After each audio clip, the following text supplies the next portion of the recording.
लोकांचा पगार आला की दुसऱ्या दिवशी संपून जातो.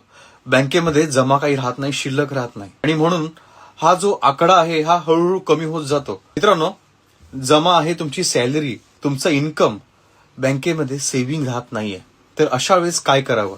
ह्या 2 दिवशी जर का तुम्ही तुमच्या बँकेमध्ये कॅश जमा कराल तर त्या सेव्हिंग मध्ये तुमची वाढ होत जाईल. ते कर्ज आहे, ते कर्ज तुम्हाला कुठल्या दिवशी फेडायचं आहे, जमा करायचं आहे. तर लक्षात घ्या, हे 2 वार फार महत्वाचे आहेत.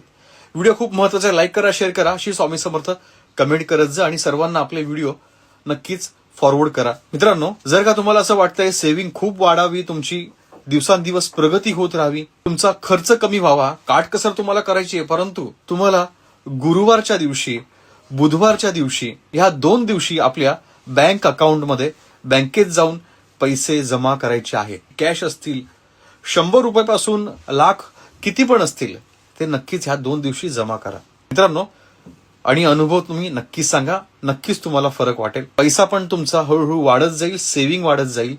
आणि कर्ज आहे तर दर वर्षाला एक EMI नक्कीच एक्स्ट्रा फेडत जा. दिवाळीचा बोनस असेल, कुठला एक्स्ट्रा इन्कम आलेलं असेल, नक्कीच एक तरी इन्स्टॉलमेंट नक्कीच तुम्ही एक्स्ट्रा पे करत जा.